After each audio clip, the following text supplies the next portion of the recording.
Hello, everybody, and welcome to the Burgundy Zone. I am your host, Kyle, and I'm joined by my two co-hosts, Michael Hall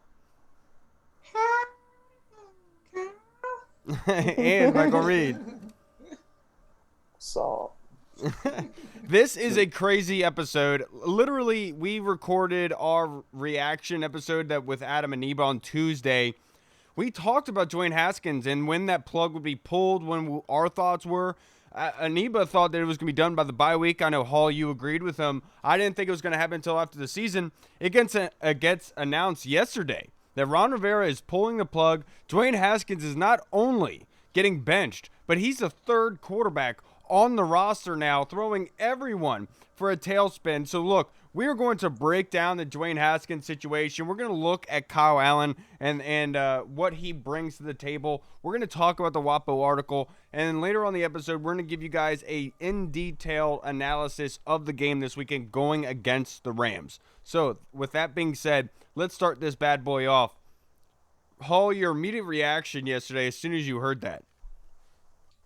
Well, I was just on the DC Tweet Team podcast a little bit earlier today. Shout out to Andy. Shout out to the Andy Mike. Yeah, And Mike.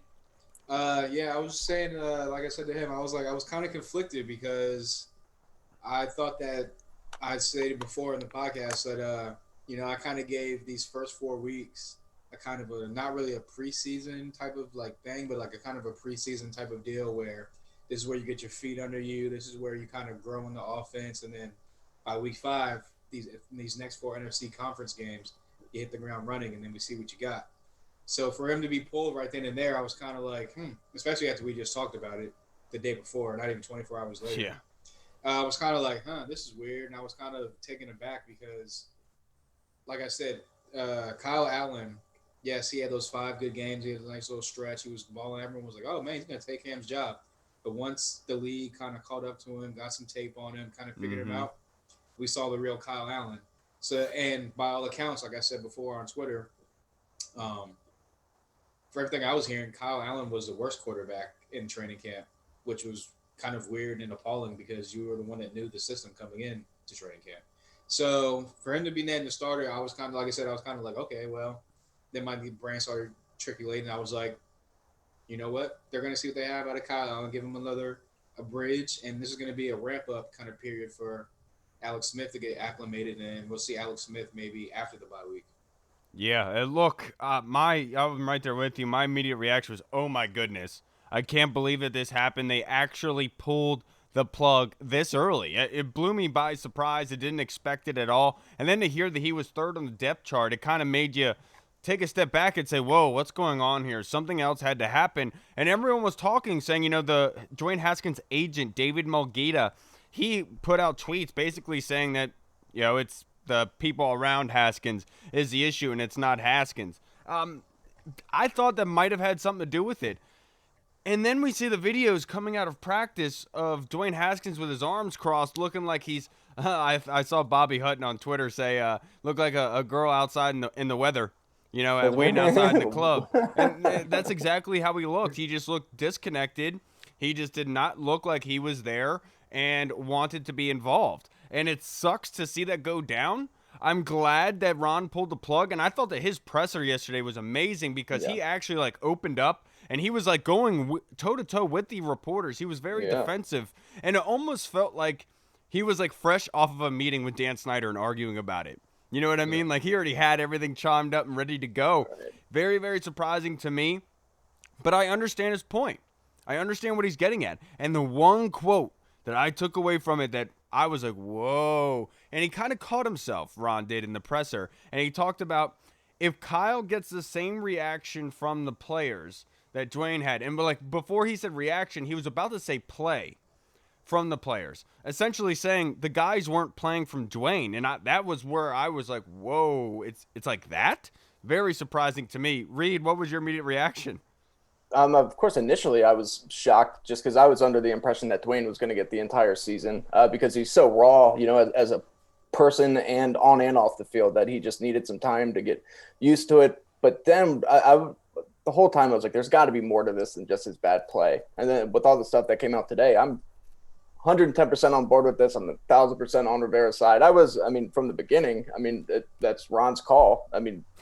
But this is bad for some of the players. Apparently, allegedly, one of the players had said that talked to Dwayne, like, Alex Smith is not even active and he's showing up earlier than you and leaving later than you. What's going on? For a player to say something like that to him, and for him to just not, like, he put in so much work this offseason, allegedly, that he posted on social media that, like, made it seem like this dude was finally turning a corner was turning a corner, and now he just doesn't progress. He apparently did everything right during the offseason before the season, and then just kind of was like, all right, cool, I made it, and just kind of took a step back. You can't do that in the NFL. And that's why, and then Kyle Allen, like you said, he didn't play too well during training camp, but he's gotten better every week, apparently. He's looked really good. He's had a good connection with the guys. And look, Kyle Allen's not the answer either, but this is such a terrible division that I respect Ron for going for it, go for gold. And at least Kyle Allen's going to push the ball down the field. He's going to try to. He's going to throw a lot of picks. He's going to make some mistakes. But the dude was a 5-star recruit coming out of high school for a reason. He was one of the top-rated quarterbacks in the nation. The dude's got a cannon for an arm. He's gonna try to make some plays. Now, is it gonna happen? I don't know, but I think you're right. This could ending up with Alex Smith. I like how you wouldn't that be amazing? Yeah, it would. I like how you were just talking about pushing the ball down the field, because what I was just complaining about, I was like, why did we wait until the game was like way out of reach to finally throw a deep pass to Terry? Like, what's going on? Why is Scott Turner not dialing him up? Like, what is going on? What's up with all these little dump offs? Right. Well, like you just referenced everything coming out today, and then shout out to Grant Paulson, had him on the show. He posted a thing on Twitter, one of the clips of Dwayne literally staring, I guess it looked like Terry, in the middle of a field, looked like a dig route. Wide open. He's literally staring at him and just holding it like. Yeah, and he's got good protection too. Perfect protection. Nobody's even NFL. It's NFL protection is what he had. And yeah, so it's just like really glaring, and like I feel like they saw what they saw in Cleveland, were kind of like, this is alarming. And then they come out and they see what they saw in Baltimore, and they're kind of like, once they see the all 22, they're like, oh man, Terry missed him on this throw. Right. Oh man, he had him on that throw. Oh man, he had him on that throw, and they were kind of just like, okay, yeah, we got to pull the plug, because, like you said, the division's right in reach. Right. So I'm glad, like you said, I think that Kyle Allen will push the ball down the field a little bit more. I think we will see some a lot of deep dig routes from Terry, maybe some go routes, some deep posts, maybe a lot more play action, and maybe we'll see Antonio Gibson get involved in the deep passing game as well. So yeah, I watched that press conference of Ron from the Washington football team stream on Twitter, and there was comments left and right about how you're benching Dwayne for the guy that got you fired. This is the second consecutive racist coach that the Washington football team has had, which is absolutely laughable. Okay, guys. Oh, he's a person of color. No. Stop with any of that. Regardless but of what's that should just be like like calling Ben Shapiro a Nazi. Well, it's literally like it has nothing to do with his skin color. When the Carolina Panthers drafted Jimmy Clausen in the first round at 24-25, the following year, they did not like what they saw to Jimmy Clausen. The following year, they take Cam Newton as number one. Are you really going to look me in the eye and tell me that's a racist head coach? No, he just wants the best guy out there. And look, I'm not going to. And look, I talked about on recent pods. Look, am I going to sit here and say Kyle Allen is better than Dwayne right now? No, I don't believe so. But if I'm sitting in a room with Scott Turner, a very knowledgeable and a very talented guy in the game of football, and if he's telling me I can get more out of this offense with Kyle Allen behind the helm because this kid's not putting in the work, this reason, I can't sit there and tell him he's wrong. I can't sit there and tell him and argue against it, because what have we seen? We haven't seen anything. So I understood where they're coming from with this, and I'm glad that they pulled the trigger on it, because obviously some players are feeling the same way. I think that's the biggest thing was the players. Hearing that, like, they obviously didn't name any names or anything, but just hearing that the chatter was getting so loud that Rivera and Scott Turner couldn't ignore it anymore. Like, they had to address the situation. The guys were getting upset. And like you said, Kyle, I loved Ron Rivera's press conference yesterday. It's like he was in a fight with the media, and he was talking about how I'm addressing the narrative that you guys helped bring up. And he then was talking about how these guys have been getting their asses whipped for 10 years. They deserve better than this. They deserve to turn a corner. I love it. That's the kind of guy that you want to play for. Like, that's Ron Rivera. Yeah, it sucks that Haskins isn't who we thought he was going to be this year, and he had so much hype. But at the end of the day, Coach Ron's going to do what he wants to do. He's got to make an evaluation of this team, and they did what they thought was right. Scott Turner said the same thing. Dwayne's just not making the plays. He's not making the reads for whatever reason it is. It's not registering, and it's frustrating. And I think they realized something on Sunday. I'm sorry, Hall.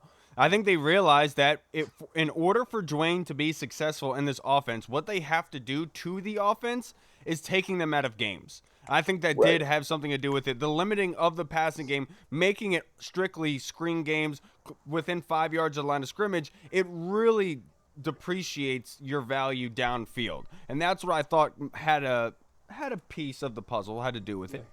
Yeah, and going back to Reed was saying where Scott Turner maybe was like, hey, look, I can get more out of this offense. Or was that you, Kyle? That was me. Yeah. You were like, I can get more out of I can get more out of this. I can get more out of this offense than with Kyle Allen right now than Dwayne. Well, again, going back to when Ron Rivera first got hired, what was his big thing he was talking about, preaching about? Has been preaching about this whole time: accountability and competition. Yeah. So how can you go to the guys and look the guys in the face in the locker room every day when you're trying to change his culture around? Right. When you're trying to pretty much hold people accountable and, you know what I'm saying, grow this team into a winner, but keep trotting out the same person every day. It's not putting in the work every day. Especially at the most important position. Exactly. The most important position on the team is not putting in the work. He's not studying. Like you said before, Alex Smith is showing up at 6 o'clock in the morning, studying and preparing if he's going to be the starter, and you're coming in later than him and then leaving before him. Something's wrong right there. So how can you look the guys in the face and say, hey, I'm holding you guys accountable. We need to do this. We need to do that. We need to play hard. This is going to be a tough-nosed team, blah, blah, blah, blah, blah, blah. While trying to gain their respect when they're looking at you like you're not respecting us as players while you're trying out someone that's pretty much losing those games right now. Right. Yeah, and I've said this all off season. I don't believe that this is a rebuild year. I like I've said before, Jonathan Allen spoke to the media today, and he said exactly what I have been saying all offseason about him. They're not interested in a rebuilding year. Jonathan Allen wants to win right now, and I cannot stand the people out there saying, why would we trot out Kyle Allen when all that will do is possibly win us a division and worse the draft capital? I don't care. Trevor Lawrence. Yeah, this game is about winning. Jonathan Allen, Deron Payne, they want to go win football games. They want to go farther. They want to do better than they did last year. They're not interested in a top 5 pick. I cannot stand that argument. I think it's a loser's mentality, and I'm glad that Jonathan Allen said that today. And he's saying, look, horse crap. And a lot of credit to Ron Rivera for standing his ground. And I'm going to be, let's transition this into a next segment. Whose fault is this? If you could say this entire Haskins scenario situation, if you could point to somebody being at fault, who is it going to be? I know you're going to say. Ready for it? It's Dwayne Haskins' fault. Oh, you caught me by surprise. I thought you were going to say someone else. No. I like that answer, though. It's Dwayne's fault. What the personal accountability, man? You got to do it. He put in so much work, or at least made it appear that he put in so much work. And I'm assuming that he did because the coaches all said that he did really well during training camp and whatnot. But after that, you don't just stop, man. This is the NFL. Like you're still a young, raw prospect.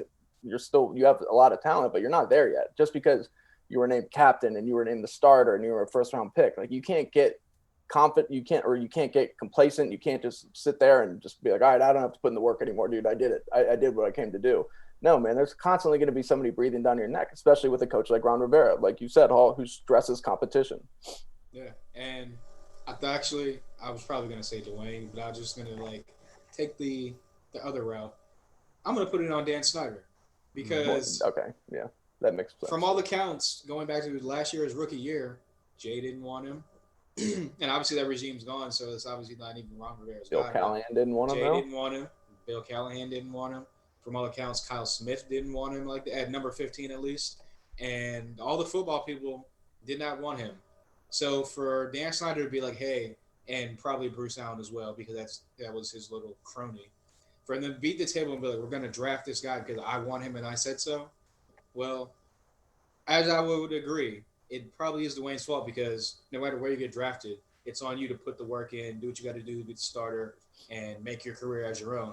But at the same time, everyone knew he probably wouldn't have been drafted that high unless Dan Snyder would have beat the table to get him drafted that high. So if I put a share, I'd put a 51% on Dan, but the rest is definitely on Dwayne. He's Yeah. somebody who the media, I think, had higher than a lot of the talent evaluators. Like the media always had Dwayne as like a top 10 pick, top 15 pick. I think a lot of the NFL personnel were like, he's not that good. I don't think so. Yeah.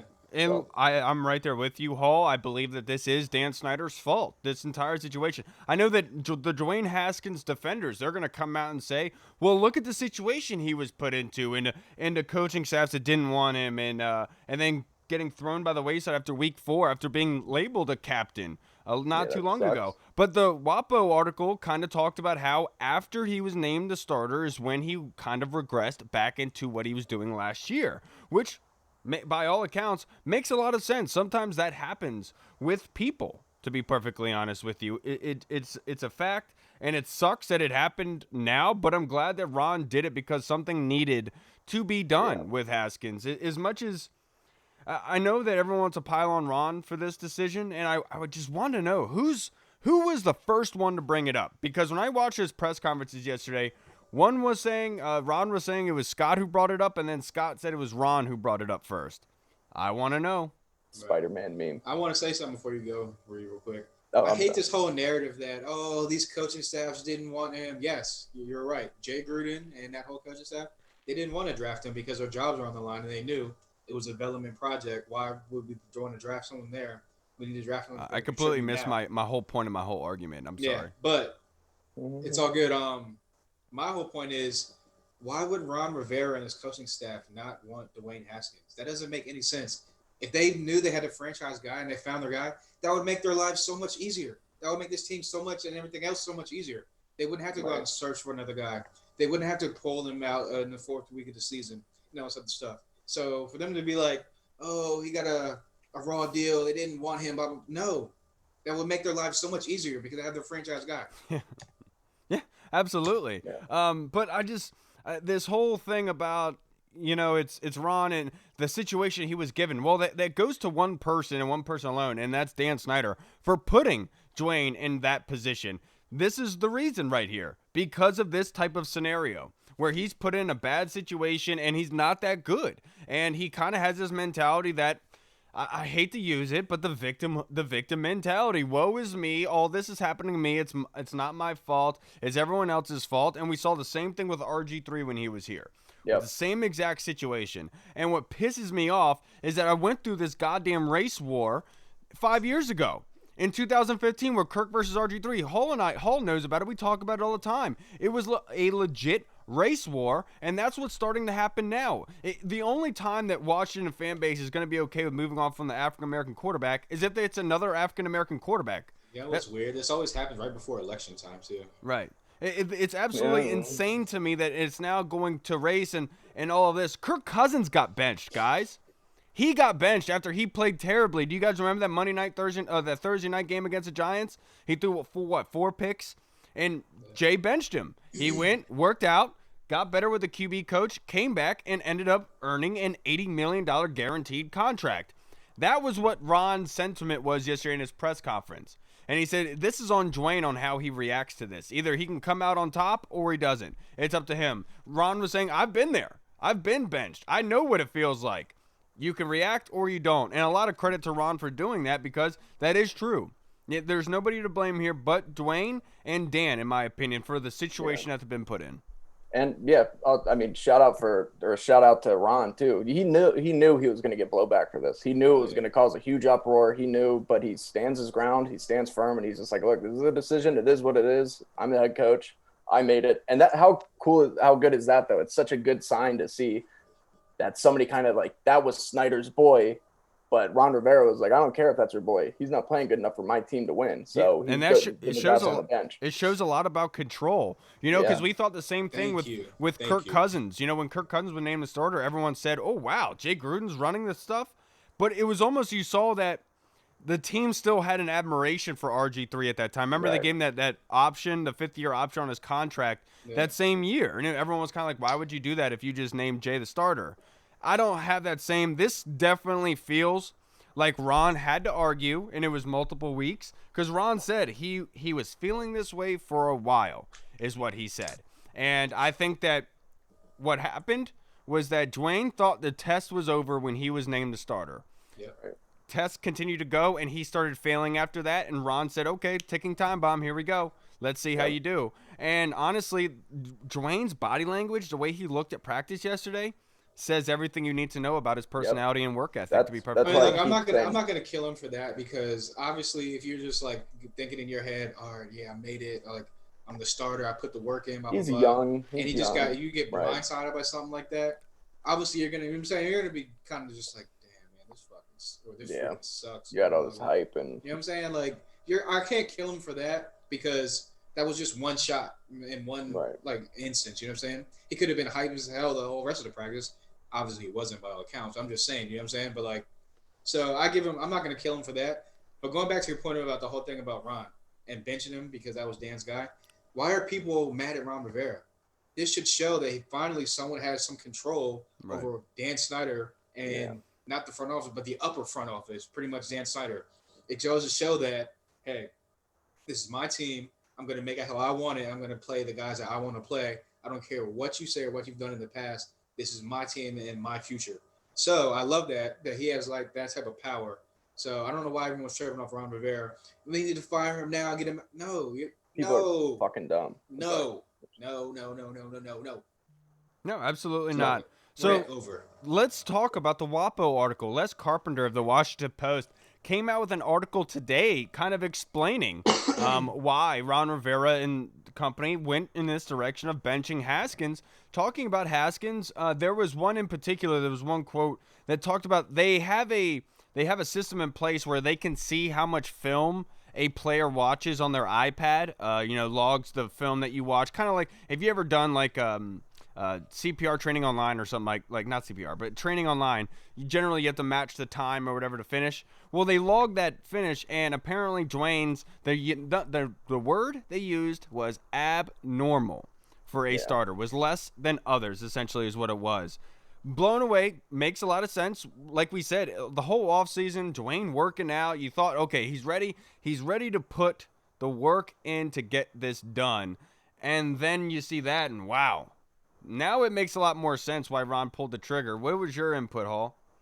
Well, it goes back to what you said and what Ron said in the press yesterday, where they asked him how long he's been thinking about this, and he said it's pretty much for like 4 weeks now, you know?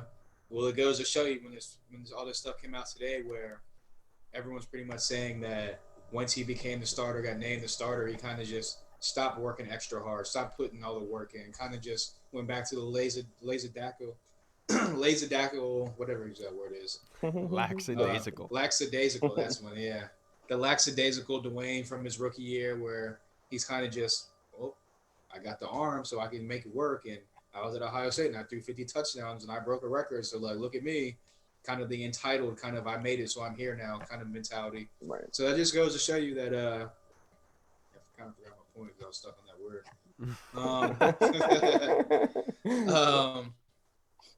Yeah, I don't know. It'll come back to me. No, you're fine. But that's Haskins just seems like he's so, like I've been saying this for weeks now, like he's so immature on and off the field. And I don't mean it in a bad way, like off the field, like he doesn't seem like a bad dude. It's just he seems like he's just young. Like he doesn't seem like a professional. He doesn't seem athlete. like a grown man. Right, like you said, Kyle. Like it's when he met Cam Newton this summer when he worked out with him. It was almost like a fan meeting his idol as opposed to two pros working out together. And that's why talking craft. That was my mind. Right. Like when I looked at that, it was like, man, it's like a kid meeting like a superstar, like meeting Spider-Man at Disney World or something. It wasn't like two professionals talking craft and trying to get better. It was like, and literally that one, like that at the end when Cam's like talking to Dwayne, he's like, yeah, I've been watching what you're doing. I've been kind of like, okay, cool, dude. Like that seemed like such a beta thing, dude. I don't know. No, it did. No, I completely agree. And it rubbed me wrong at that time too. And it's just, I don't know, man. I feel like Dwayne really, like we could talk about Dwayne or Snyder kind of overdrafting him, and he did. He definitely made sure that he was drafted way higher than he should have been. But at the same time, maybe somebody should have advised Dwayne to kind of think out. I get it. Go out there, get your money, do whatever you got to do. But if they really were looking out for the best interest of his career, he did not have that many starts at Ohio State. He was not ready to enter the NFL unless he was going to go to a situation where he could sit for a little bit and actually learn the game of football. And it's sad, man. It sucks because Dwayne does seem like a good dude. He just seems like he's a little bit immature. He's a little young compared to the rest of these pros mentally. Yeah. So let's debate real quick. So I heard on earlier on the DC Team podcast, Andy actually had a really good question. I think we should reiterate it here. A lot of people are claiming that this is kind of a long-term hurt for a short-term gain. I don't essentially agree with that. So, Hall, since you just talked to Andy about it, do you believe that to be the case with this move? Yeah, like I told Andy when I was on his podcast, I was kind of conflicted at the move because, again, like we had just talked about on Tuesday and earlier in here, I thought the plan was stick with Dwayne, kind of see what we got, and like let's ride this out, see if he can become the guy that everyone thinks he can be. Apparently, I guess once he makes it to the top, he just thinks he's already arrived. But yeah, so I was kind of conflicted because again, my thinking was let it play out. Two good things will come of it. Either you see that Dwayne Haskins becomes the guy, and okay, cool, we got our next quarterback for the next what is he in his second year, next 3 years on his rookie contract, and if he becomes even better than the guy, we got our next guy for the next 10 plus years. Mm-hmm. Or we let it ride out. He keeps playing inconsistent and to mediocre to bad, and guess what? We're right back at a top 5 pick. And we're in play for Trey Lance, Justin Fields. I'm not even going to put Trevor Lawrence, we're not going to be number 1. So we're in play for Justin Fields or Trey Lance. So that's why I was kind of like, but at the same time, like I told Andy, it's been 5 long years, 4.5 long years, 4.25 years if you want to be accurate, where we ain't seen the NFC East division title. It's been a lot of downs and not a lot of ups. So if would I be mad if we got an NFC East title this year with a 8-8, 9-7 record? Drafted in the middle of the pack again, get bounced in the first round, even though once you make the playoffs, anything can happen type thing. No, I would not be mad at all. And I would actually be like, I told Andy this also. Afterwards, I thought about this. This would be a stepping stone for a lot of like things going forward, like years to come, as far as like, oh, people are going to look at Washington like, okay, they're starting to build a winning culture. Maybe I actually do want to go play in Washington now. Ron's a hell of a coach. They finally found their guy quarterback. They had Chase Young on defense. They're making moves. I want to go play for those guys instead of, I'll go there, but I want a big money contract and I'll just take the rest of the season off. So that's how I kind of feel about that. I don't agree with it. I don't think that's what's happening here because, to be perfectly honest with you, what is the long-term gain that everyone is talking about in this scenario? And that is that the Washington football team is winning football games with Dwayne looking good, correct? Have you guys ever used a bad cell phone charger? You plug it in and it tells you plug it in and it's charging like 1% every 5 minutes. And you're like, dude, what the hell? But then you go get another charger, you plug it in, all of a sudden you start seeing it go to 2 to 3 to 4 to 5, and it starts charging a lot faster. With Dwayne, I see it almost like as a broken charger, where for him to get to that level, what Ron saw was that the in-game the in-game experience that he would have to get to that level, what it was looking like he was a broken charger, that it would take 2 seasons. Now, are you going to tell me that they should mortgage 2 seasons because of the career of Dwayne Haskins? I feel like that's organizational malpractice, to be perfectly honest with you. And so what he's sitting here saying is, look, is it the long term? No, because essentially we were going to change long term anyway. That doesn't matter to me. What this changes is this gives us a better chance to win this year, obviously, but I think it has no repercussions to the future. What about you, Reed? Do you agree with that sentiment? No, I think that it's awesome that Ron Rivera would want to go for the NFC East crown this year. I don't think that could even be looked at as a bad thing. I mean, like he said, he said if there was a team in our division that was 3-1, or if there was a team in our division that was 4-0, things would be a little bit different. But that's not the way it is right now. So he knows that there's a chance that he can go out there and in year 1 with this team that he's supposed to be rebuilding, go out there and lead them to the playoffs and win their division. That would be pretty goddamn impressive for him to do. And that would right. Like you said, that could do a lot of things for us going forward. And I think that's what you play to win. Why would he want to be here if he just wants to lose out? He just wants to lose out and get a high draft pick because then we can build there. No, you want to win. You want to win now. Like who knows how long anybody has left. Right. And honestly, when you look at first round picks and see how many actually do well in the NFL, and you're going to find out it's maybe a first-round picks. It's maybe about 30% that actually transcend and actually do well. So the whole draft position thing, I think, is bullcrap. I know last year there was a one-game difference between Chase Young, the number 2 and number 3 spot. I get it. I understand. Yeah. I'm just saying you can't go about football thinking like that. You're going to end up being very stressed out and depressed, in my opinion. That's why you see teams like the Browns and the Dolphins and us constantly rebuilding, because we're constantly want to be at the top of the draft and get the best players. We don't. Yeah, well, for now on, when I see people on Twitter just like complaining, like, "Oh, why are they mortgaging the future for this?" Blah blah blah. I'm just gonna try to find the gif of Herm Edwards. You play to win the game. Yes, absolutely. Now let's talk about this next segment before we start going into the future and looking into the game this weekend. With Dwayne Haskins, there's been a lot said about how this will end up. So let's go to you, Reed. How do you think that this will end for Dwayne Haskins with the Washington football team? Will he be traded? Will he be released? Or will he start again like Kirk Cousins did? I want to say yes, because like I said, Dwayne does seem like he's a pretty good guy, but I really don't think so, at least not for us.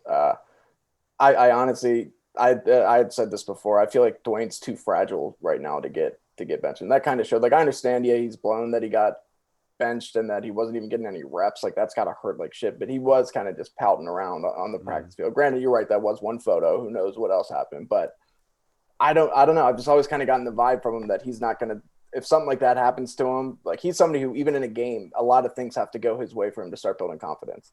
And I just don't think that he's gonna play another game for us. Maybe down the road this season, maybe the season's lost, that nobody else is doing anything. Kyle Allen's not doing anything. Alex Smith's not ready. Then they can turn back to him. But is he going to be Ron Rivera's guy? I really don't think so. No. And I could also see him with his agent trying to force his way out of here. Yeah, look, I don't believe that to be the case. I don't think this is going to end in a trade. Because look at the NFL. Who right now needs a quarterback, you could say? The Denver's not going to. They have Drew Lock sitting there. The Jets, why would they trade for a quarterback when they could have a possibly top 5 pick and pick one of their guys next year? Why would they mortgage that? The only teams you could think of would be like maybe the Steelers or the Colts or somebody with an old quarterback. But even then, that was gonna be my point. Where it's kind of like I could see someone giving up like a late round pick, like a 5th, 6th, or 7th or something like that to probably not the 6th or 7th, probably like a 5th round pick. So like a team like the Steelers, a team like maybe like Tampa Bay, a team like, I don't know off the top of my head, another team with an older quarterback. Maybe even like the Patriots. Yeah, the Saints. Yeah, like the Saints or something like that, where Jameis on a 1-year contract. Maybe he departs. They bring in Dwayne. He learns under Sean Payton. Yeah. But like a team with a veteran quarterback where he can actually legitimately sit for a year, learn from like a veteran standpoint, and then whenever that veteran's ready to kind of retire or give the reins up, maybe he steps in his second act and shows what he actually really can do in the NFL. But I don't think that it's going to be with Washington unless barring injuries this year. I think that with the Dwayne Haskins experience is over. Right. And more than likely, real quick, Kyle, the way that things are going to play out this year with the draft and stuff, you're also going to have somebody like Sam Darnold, who's probably more than likely going to be available for somebody to pick up and take a chance on. Because the Jets, if they are picking number 1, like everybody's projecting them to, they're definitely going to go Trevor Lawrence. And Sam Darnold, a lot of people are still really high on him. Like, he's just been in a bad situation with a bad team in New York. So he could even take one of those spots, and then there's even less places for Dwayne to go. Yeah, look, I just don't see him being traded. I just don't think there's anybody out there that'd be willing to give up any assets for Dwayne Haskins at this point. I don't think he's put anything out there on film to warrant a draft pick right now. There's nobody in need for a quarterback. And so if I'm going to do anything, I'm going to sit and wait. And so, look, I would like for them to keep him because he's a cheap option. He's very, very cheap, and he has that 5th-year option as well at the end of his contract. But then it comes into play, is it a cancer? Is it a problem in the locker room type of thing? And that's where it comes down. Watch it with the cancer word.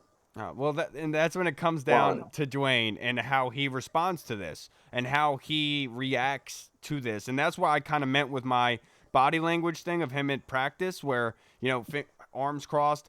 That's the signature to me that you're not going to be around much longer because they're not going to want that sulky, crybaby, every woe is me type of attitude. They want you to be invested, be pissed off, and work to get back. And the pouting at practice, I thought, was the opposite of that.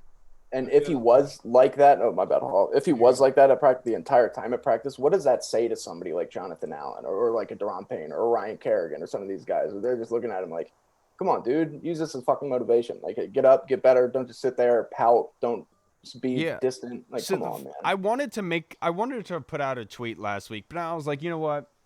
Who am I? Why the hell would I even put this out there? Who am I going to tell somebody whatever? But I wanted to make a tweet and say, you know, Dwayne, you have a very unique opportunity here. There's only 32 of these jobs, and I know that you obviously do want this, but you better take this like this is the last shot that you have. Put everything into this game. And the result that I got, you kind of can see that that's where I kind of see this going is him being released, and I don't see anyone needing his services, to be honest. I'm sorry. It sucks to say that, but where does he fit? Who? Somebody somewhere will take a flyer on him. Exactly. But will they trade for him? What, No. the CFL? No, somebody in the NFL. I mean, someone like the Seahawks, he could go sit behind Russell Wilson and like learn from him. You know what I'm saying? Pete Carroll loves taking him guys like they had Geno Smith. I gotta say he's probably going to be better than Geno Smith at some point. Right. But I feel like the only way that Dwayne kind of really positively comes out of this on the other side is he sits back, take a deep breath, and kind of just, you know what? Maybe I should actually start listening to what people have been telling me. Maybe I should go back to that kind of the grind, putting in that work, and doing what I was doing in the offseason and kind of get that C on my chest, kind of to get these guys to believe into me and, like I said, to kind of become a locker in his leader room. So he can get a positive endorsement from Ron Rivera from going to another coach onto another team and then continue his career in the NFL. Okay. Well, that being said, let's move on to Kyle Allen, the new starting quarterback for the Washington football team. Your guys' confidence level, 1 out of 10 in Kyle Allen as the starter for this Washington football team. Let's not put a time limit on it. Let's just put it in a vacuum. Your confidence level with Kyle Allen, 1 out of 10, Hall. As far as to like run the offense better, yeah, as a quarterback, 10 being he's going to turn into Pat Mahomes, 1 being he's going to be Dwayne Haskins. Oh, well, I'll just probably go in the middle, 5, because he's pretty average to me. He's a Jag. There's probably 50 other Kyle Allens out on the streets you could probably pick up. There's a reason he was undrafted for a reason. I will say this though, Kyler Murray's supposed NFL MVP in the future, stock rising kind of quarterback, and he did beat him out in college at Texas A&M. He was a number 1 recruit out of high school, like one of those big arm, like really good guys coming out of high school. So I will say he has the potential to kind of put numbers up, and as you saw the first 5 games of Carolina, but my confidence level is definitely like a 5, maybe a 6 at the max. Yeah, mine is about a 6, and the only reason I have it at 6 is because of the offense and the weapons that he has. And look, I know everyone's going to say, what weapons? Everyone's complaining about the weapons on Washington. He didn't have Terry McLaurin last year. Right. And I think, look, I love DJ Moore. I think he's a very good wide receiver, but Terry McLaurin is on another level. The dude is just balling the hell out. Nobody can stop him. He's the only weapon on offense, essentially, and nobody can stop him. I think Kyle Allen is going to do well with Terry. I think they're going to find and link up a lot. And then combining that with Antonio Gibson, I think this is a good situation for a quarterback that can do what Alex Smith did.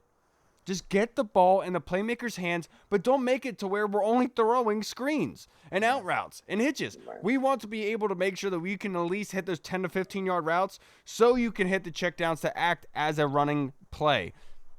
That's why I feel like it's a 6, just because that awareness of the game, the situational awareness, not knowing the clock. You know, we talked about on Tuesday, Dwayne, they had to call the timeout on the sideline to be able to save the time to get points at the end of halftime.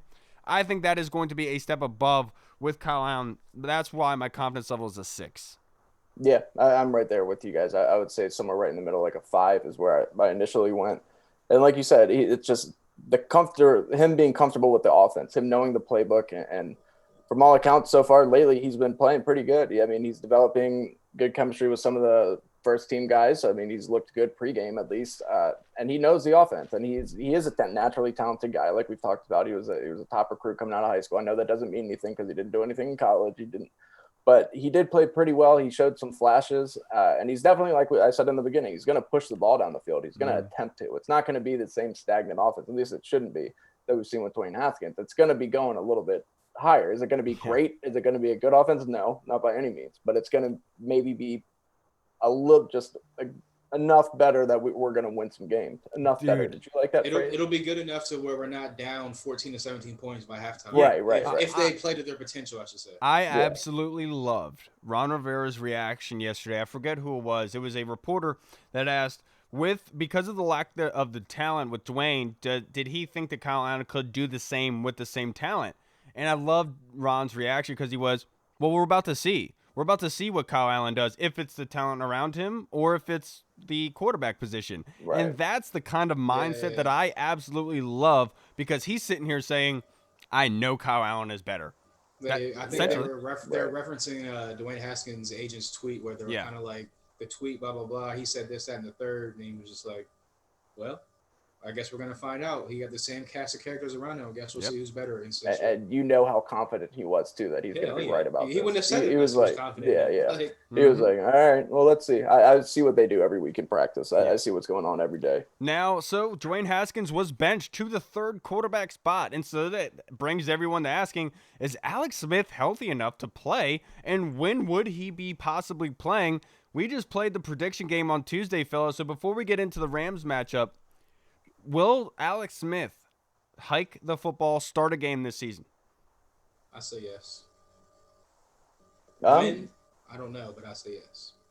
Yeah, I could 100% see it. Ron Rivera seemed pretty confident in him. Mm-hmm. I mean, when he talked about him, he said that he's not too worried about it. Alex Smith is a hell of a competitor. If he wasn't even active and he was still showing up first to the building and was the last person to leave, and he has a family at home, like Dwayne doesn't have that. Right. Like what? Like it's just it's incredible, right? It's amazing. I definitely think it's going to happen, especially because today I believe Ron said like Kyle Allen was a game time decision or something. He's game to game evaluation. Oh, game to game evaluation, which is great. That right there tells me Alex Smith is right on his ass. Yeah, he is right there. They're just waiting for an excuse to play him. As soon as something happens with Kyle, they're going to pull Alex Smith in. I think we could see Alex Smith by the bye. I think they're waiting to see if it's worth it to risk his health, whatever, to see if we're still in the race, what's going on. Right. If the team responds under Kyle, under Kyle, does well against the Rams, then they're going to be like, okay. And then you really got to think, if we do have Alex Smith, all of a sudden you really like our chances to kind of compete in the NFC East, like way more, because Alex Smith, I know that he's missed the year of football. I know that he's just had a crazy injury. But Alex Smith is still a very good quarterback, and I was a little bit blown that we didn't get to see what he could do because he got that injury. So I would be super pumped. I was listening to Grant and Danny on Tuesday, and they had Brian Baldinger on, went over the whole first story about Dwayne Haskins getting benched on. Baldy? Baldy. Shout out to Baldy. They had him on there, and he was pretty much saying that when he went to that practice for the one day during the summer, Alex Smith was by far the best quarterback out of all four of them, including Kyle Allen, Steven Montez. So and Kyle Allen also. But and also it goes back to what was I going to say? Good Lord. Nothing. If you can get if Alex Smith is the perfect quarterback too for if you can get a strong defense going like when they turned the ball over in the 20, was that against that wasn't the Browns. Who was it? Was it? No. Was it the Cardinals? They got the interception and then they had the ball and then Dwayne Haskins turned it over. Yeah, that was Cardinals. That's not happening with Alex Smith. Alex Smith isn't letting that happen. He's taking advantage. What I was going to say now. I was going to say was Baldy went on to say, and they were talking to Grant, he was talking to Grant and Danny, that he thinks that if there would have been a regular offseason, there would have been OTAs, minicamp, preseason, and all that, Alex Smith probably would have been the day one starter. All they really needed to see was, because you can't do it in practice, we can't hit him in practice. All they needed to see was, in a game situation, can he keep himself safe on the field and evade a rush? Well, if you haven't been able to see it yet, how can you really put him in the game? Right. So I think that pretty much would have been kind of a Pat Mahomes, Alex Smith kind of situation where they probably would have, inactive would have been Kyle Allen every single week. Alex Smith would have been the starter had we had a preseason, and Dwayne would have been on the bench sitting and learning. It would have benefited them the whole season. Yeah. Yes, exactly. And then next year, hey, sorry, Alex, we love what you did for us, but we're going to have to release you. Give the keys to Dwayne. Yeah. Unfortunately, that didn't happen. Yeah, and that being said, everyone's going to wonder, is Alex Smith healthy enough to be able to take a hit?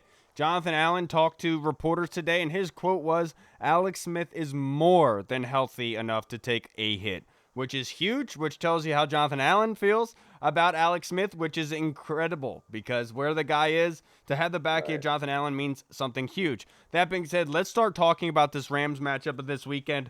I'm still blown away that Jalen Ramsey is playing in this game So am after I. throwing punches against Golden Tate. Right. Absolutely blows my mind how he's still able to play in this game. And Dontrell Inman was fined for flexing his muscles after a touchdown. Doesn't make any sense to me at all. But let's start talking about this game, guys. This Rams offense is a good unit. It is very good. So what player does the defense have to target and limit for them to be able to win this game? Hall. Oh, you on our defense? Yeah, what player on their offense? Yeah. You know what? I'd have to go Robert Woods. I think that he's the kind of big play, kind of splash guy on their team. I know Cooper Kupp's a possession guy. He moves the chain, so that would probably be the better choice. But this defense has pretty much been bend but don't break for the most part. It's just been on the field a lot, and then offense putting them in bad spots. So I think with Kyle Allen, when they're in there on Sunday, running the offense, extending drives, kind of maybe hopefully putting points on the board or early, I think that the defense will be a little more rested, and they'll bend but not break, and that'll be by not giving up the big play to Robert Woods. Yeah. I'm going to go with Jared Young Autism Goff. And look, I know you're going to laugh because it's Jared Goff.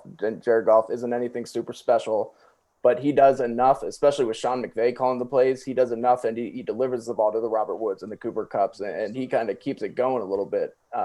So I think as long as you can get to him and kind of disrupt him, without him, that offense doesn't really move because they don't really have much of a running game, you know? Right. And like I said, Jared Goff isn't the best quarterback in the world. We all know that, but he's good enough to get the job done, and he will make some big plays, but he'll also make some pretty boneheaded plays. Yeah, a better answer too. As the defense for the Washington football team, they have to go and look at Darrell Henderson and Malcolm Brown. As of right now, according to Pro Football Focus, Darrell Henderson is the second running back of 49 right now graded. He's doing incredibly well. Shit. If last week when they played the Giants actually took away the running game for the LA Rams, and you saw that through the air when they only had that, their offense did not run well. They were sputtering. They really struggled to move the ball against this really bad Giants defense. Kind of like last year without Gurley. Right. I think that this is a unit that can be beat, to be perfectly honest with you. But if I'm Jack Del Rio, I'm sitting here saying, stop the run and force Jared Goff to win this game. Tyler Higbee is another guy to look out for. Yeah. He has a 75.7 rating for Pro Football Focus thus far.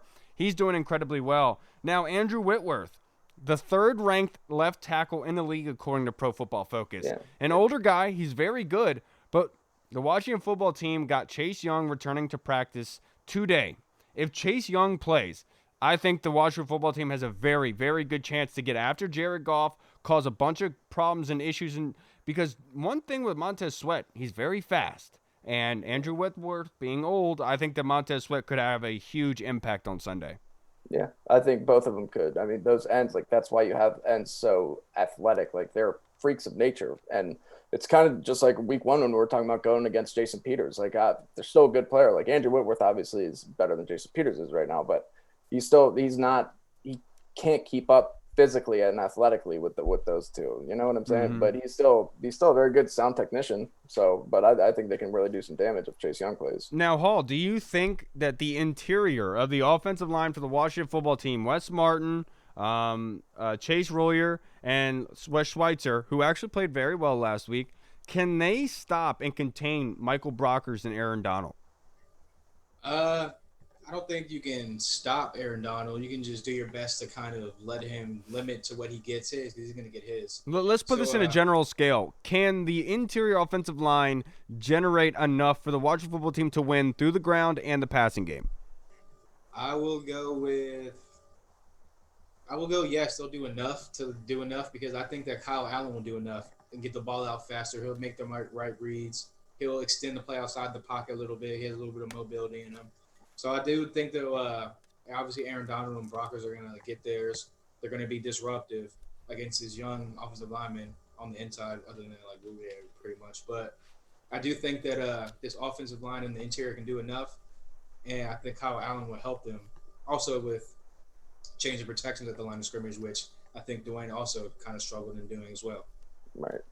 Yeah, I feel the same. I know nobody in the league is Aaron Donald, so don't get me wrong there. But if you look at really weeks 2 through 4, I mean, we've played some pretty good defensive linemen. I mean, Calais Mm-hmm. Campbell, Myles Garrett, those guys are no slouches. And offensive line played pretty good. Yep. And so I think that they can. There's ways that you can scheme around Aaron Donald and them, at least, like you said, to kind of limit what they can do. They're going to do, or Aaron Donald's going to do whatever he wants to do. Yeah. He's going to get his, but I think they can definitely hold their own and do enough for us to get a W. Yeah, look, let's get your keys to the game for the Washington football team. What is the key for you for the Washington football team to win this game on Sunday? And my key to the victory is going to be running the football, to be perfectly honest with you. The linebacking core for the Rams, Samson Abukum, 44.8 grade from Pro Football Focus, Micah Kaiser, 38.9, and Kenny Young, 38.5 point grade by Pro Football Focus. These linebackers are very bad, and I'm not sure if you guys remember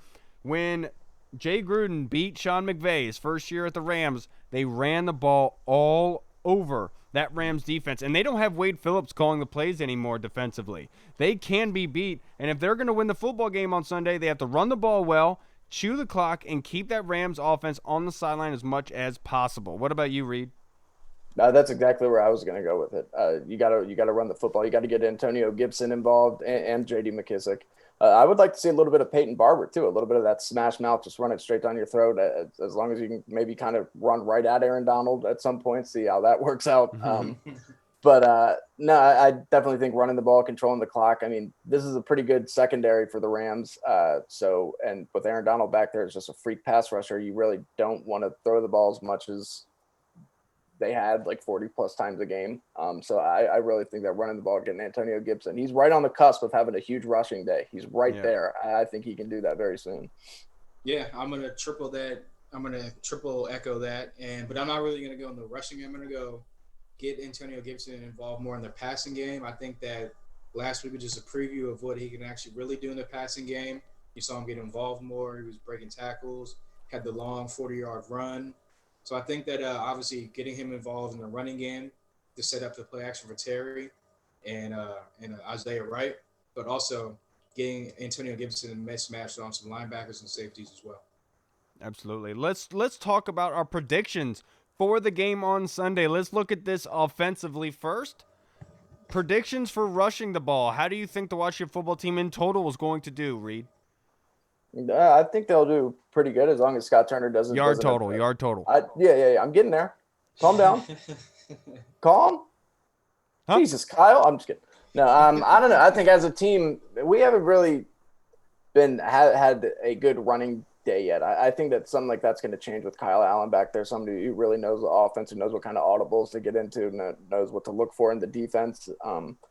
I think that they're going to have a pretty good day running the ball. I'm going to say that Antonio Gibson finally gets close to 100 yards. I'm going to say he's going to have 90 plus. And overall as a team, a little bit over 100, maybe about 115 or 120, and that'll be a pretty good day. Yeah, and that's right along with where the Rams give up on average. Their defense is giving up 123 yards per game on average on the ground, which would make a lot of sense for the Washington football team. I think it's going to be over. I think they're going to have 150 rushing yards on the day. I think they have a very unique plan in play for this weekend, and I think they're going to try to bleed that clock, rush the ball as much as they can, and then use play action deep downfield to hit Terry McLaurin and move the ball downfield, because they can finally do that. I think that's what's going to happen. You're going to see the offense open up a little bit, and you're going to see a lot more deep shots downfield. I think 150 rushing yards is on point. What about you, Hall?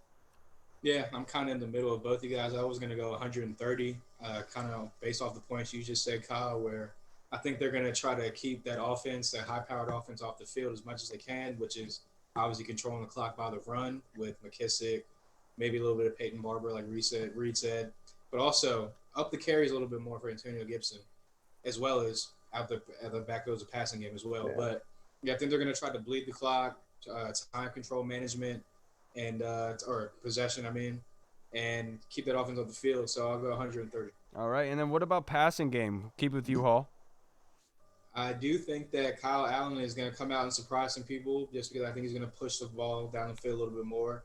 I think he's going to make a little bit more better reads. He's going to be more accurate with the ball by a smidge because apparently by all the metrics, he puts the ball in the most high-risk places as far as defensive players, like interceptions and pass breakups. But I do think that he goes for 265. I think look, my number is going to be sitting at 200. Like I said, I think there's going to be a run-heavy game. That's where the yardage is going to come from. And then Kyle Allen's going to do his best Alex Smith impersonation. Just going to hit the checkdowns, get the ball, move the chains, get this team in scoring position, get the ball in your playmakers' hands. I think 200 yards is spot on.